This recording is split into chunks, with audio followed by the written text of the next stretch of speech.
Los hombres que caminan sobre la cola del tigre, una película de 1945, escrita y dirigida por Akira Kurosawa. Esta es una película menor en muchos sentidos, menor en la duración, que apenas dura una hora, menor en cuanto a los medios, porque ha sido rodada prácticamente toda en estudio, eh, y rodada en tiempos de guerra. 1945, Japón va a perder la guerra y va a rendirse. Y esta película ha sido rodada con los que estaban, en el sitio donde estaban, y no vamos a poder hacer mucho más. El hecho de que la película esté rodada prácticamente en estudio y que esté basada en dos obras de teatro no japonés, le califica, digamos, por esa etiqueta que a veces se pone en películas de cine, que es teatral. Esta es una película teatral, en parte, porque el teatro no japonés es muy eh, hierático. La gente hace unos gestos como muy falsos y poco naturales. No es tan exagerado como el kabuki, que es el que van con las máscaras ahí como pintados y haciendo gestos que parecen kiss en un concierto, pero sí que entre esa extraña forma de moverse. Hay una escena de una batalla en esta película que no llega a ser batalla porque nadie desenvaina, perdón, nadie desenvaina, eh, pero hay una escena que es puramente coreografiada y teniendo en cuenta también las posiciones, cómo se colocan los personajes en los planos. Eh, Uno tiene la impresión que está viendo una obra de teatro y el fondo con esas montañas pintadas en ese lienzo no ayuda a despegarnos de esa idea. Uno no sabrá nunca si esto es lo que quería hacer, si esto es lo que hizo con lo que podía o si esto es lo que hizo con lo que tenía a mano en esos momentos de gran dificultad, en ese Japón a punto de rendirse y en ese Japón que iba a perder la guerra y en ese Japón que cuando llegaron los americanos cuenta IMDB que John Ford visitó el set de rodaje. Es verdad que Ford sí que estuvo en la guerra del Pacífico, no sé si fue ahí, hay que creerse. Uh, Esta es una película que la fuerza de ocupación americana también retuvo durante unos meses porque, aunque la película está situada en el 1100 no sé cuántos, la película perpetúa esos valores que los americanos no querían que Japón siguiera teniendo. Básicamente esa especie de vasallaje al emperador o vasallaje al líder eh, que tantos miserias y muertes había provocado la Segunda Guerra Mundial, ¿no? Con los soldados prefiriendo la muerte antes que el deshonor de una derrota. No vamos a entrar en detalles tan macabros. Los hombres que caminan sobre la cola del tigre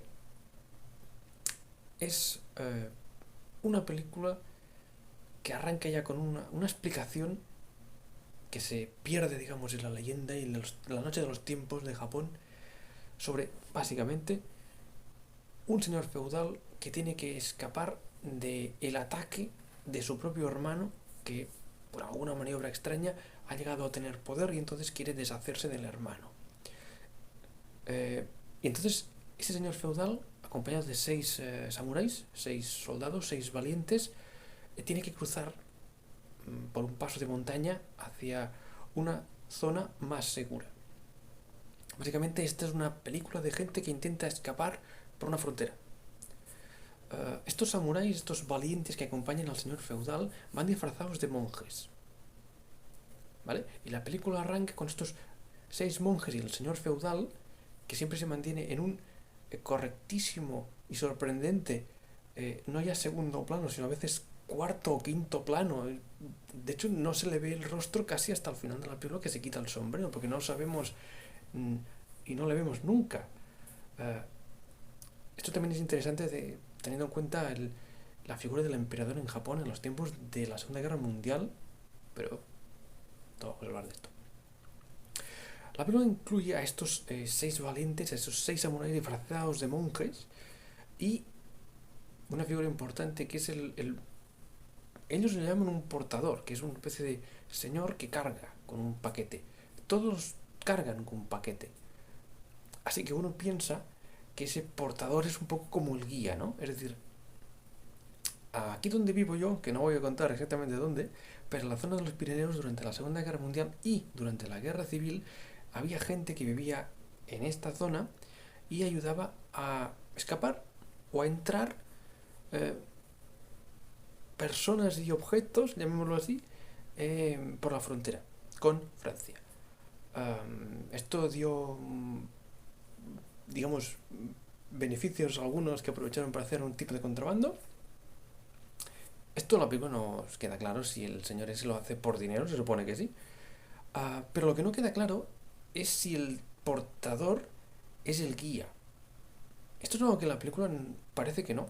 Pero entonces uno se pregunta, ¿para qué puñetas contratan a un portador si los paquetes también los llevan los demás? Esto es algo que en la película no queda muy claro. Si el portador fuera el guía, iría delante en la hilera de gente subiendo por la montaña, pero va al último. El portador este es un tipo parlanchín de rostro curioso, digamos. Es como si estuviera vivo y todos los demás fueran de cartón piedra. Tiene unas reacciones faciales exageradísimas, casi de cine mudo, haciendo otro tipo de caras y gestos y miradas y exageraciones cuando ve cosas o le pasan cosas.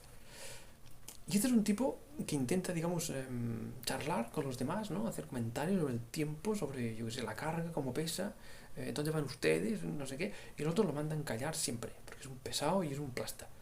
Y entonces, en un momento que hacen una pausa para reponer fuerzas, el portador cuenta una historia, cuenta un chismorreo, habría que decir, de que un señor feudal está huyendo por las montañas con unos tipos disfrazados.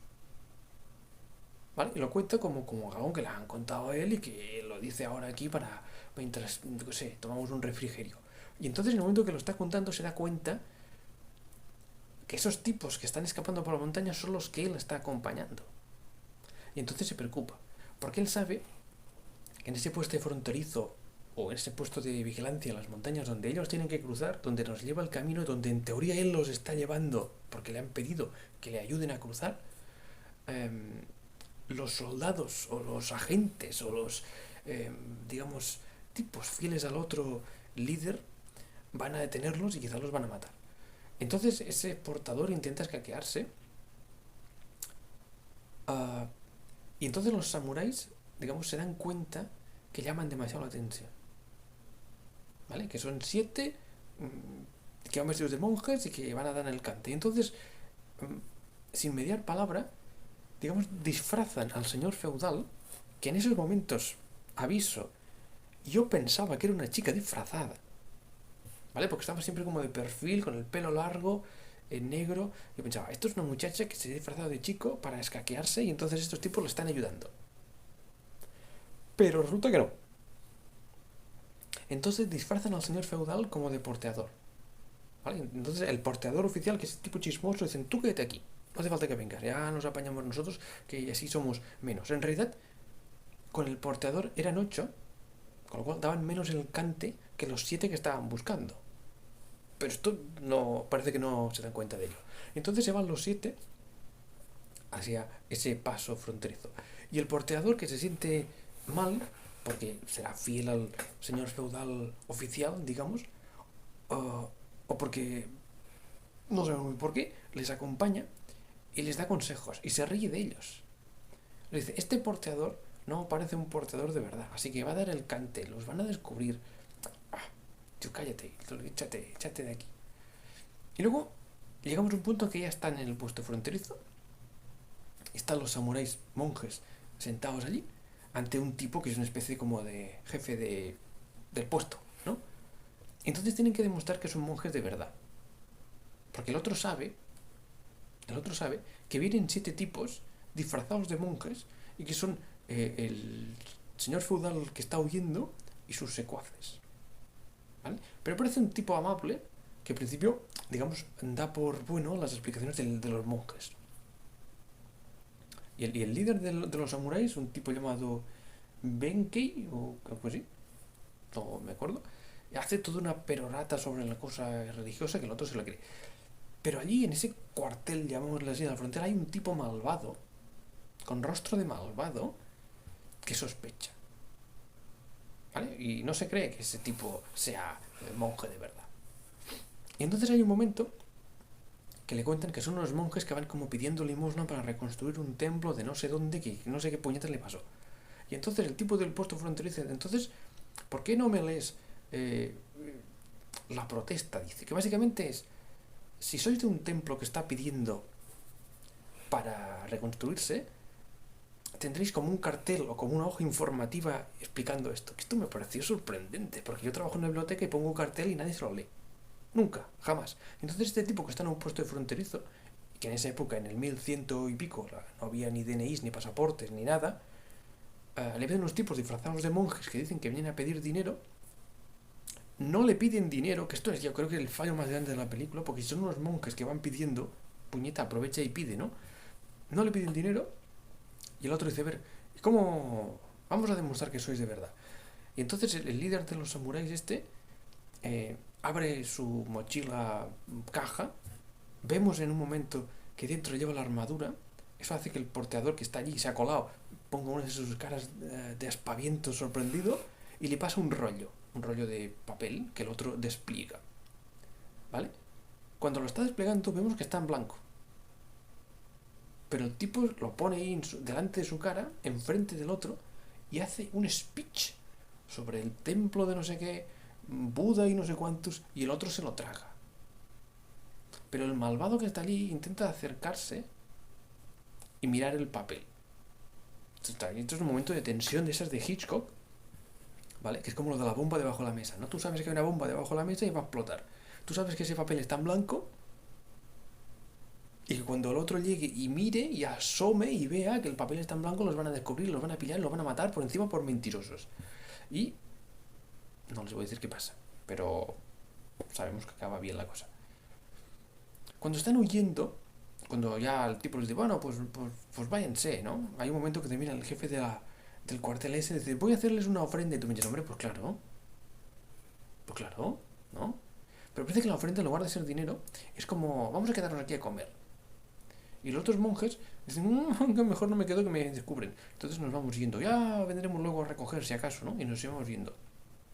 Y cuando ya están saliendo, el tipo malvado del cuartel dice, este porteador se parece al señor feudal ese que está huyendo.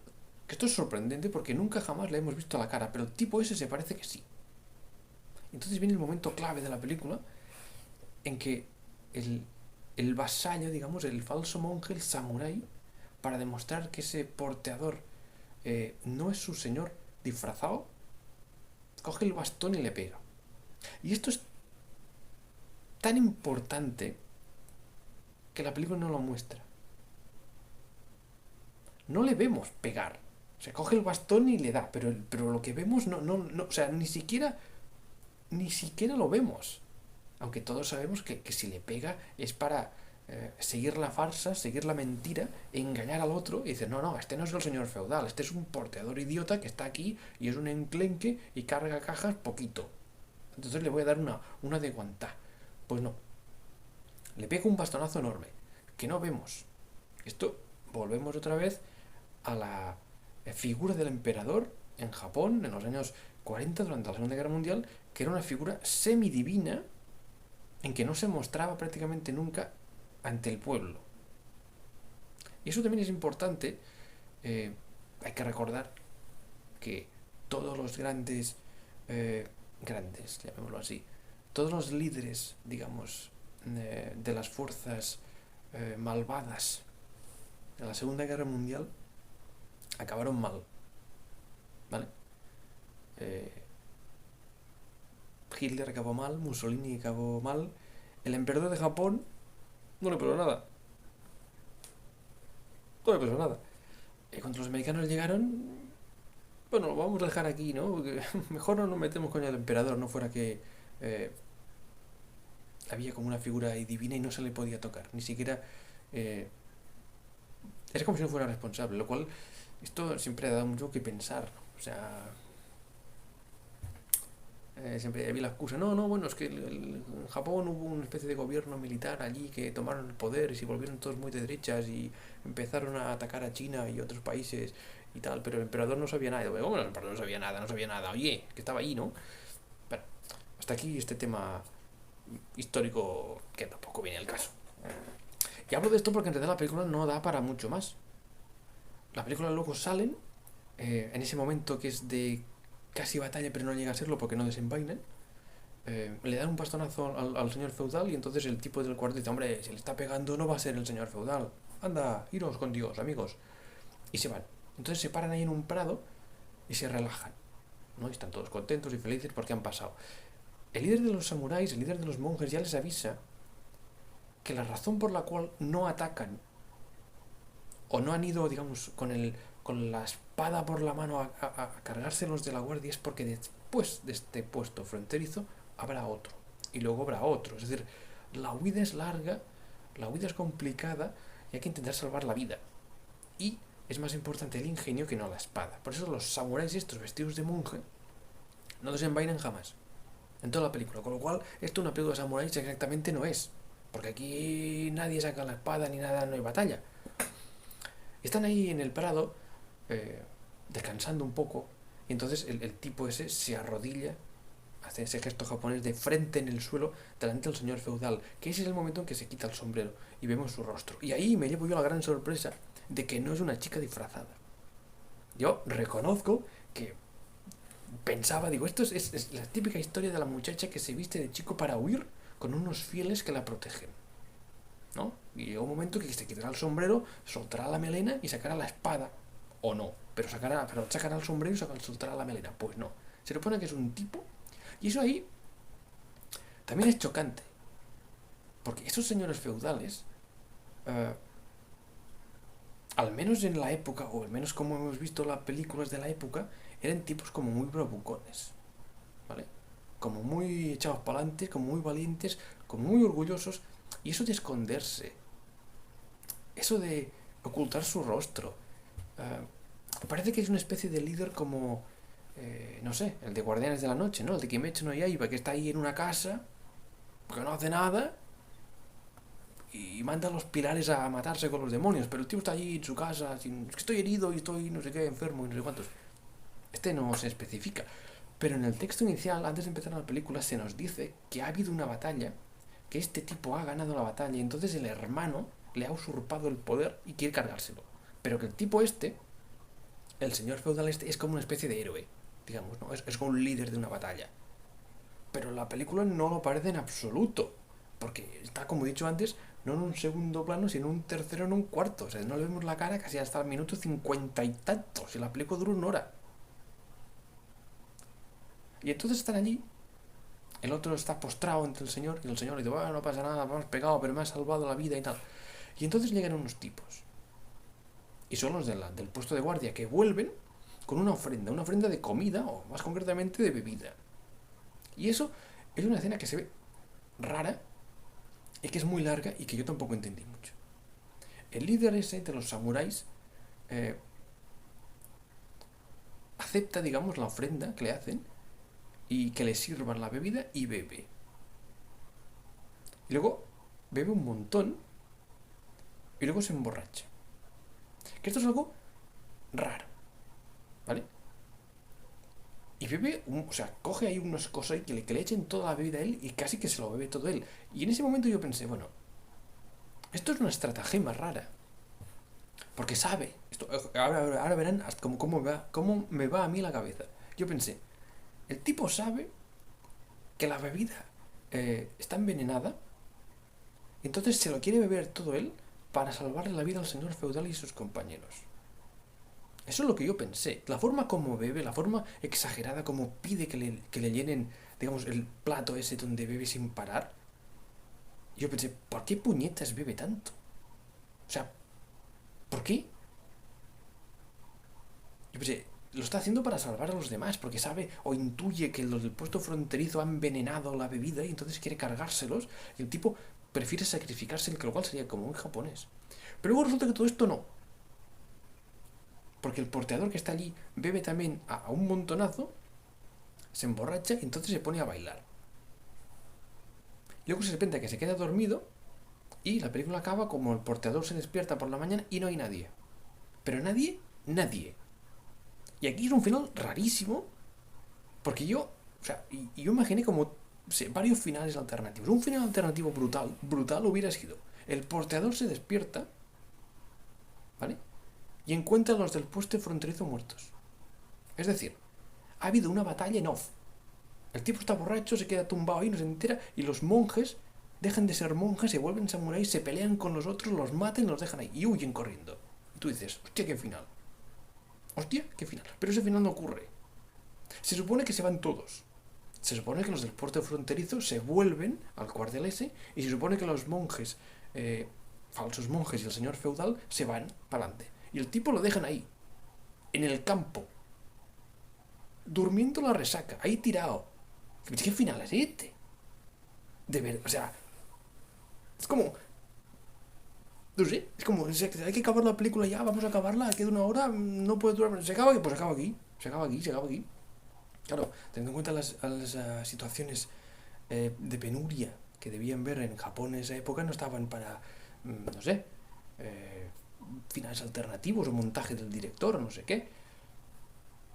O tampoco conozco cómo acaban las obras de teatro en realidad, tampoco eh, sé si ese final es como una leyenda. Es decir, ¿y si todo fuera un sueño del portador borracho, que realmente nunca ve al señor feudal, nunca ve a los samuráis, nunca ve a los monjes, sino que se queda borracho allí, dormido en mitad del campo porque es un tío ahí dándole la bebida, se despierta y entonces se imagina la historia?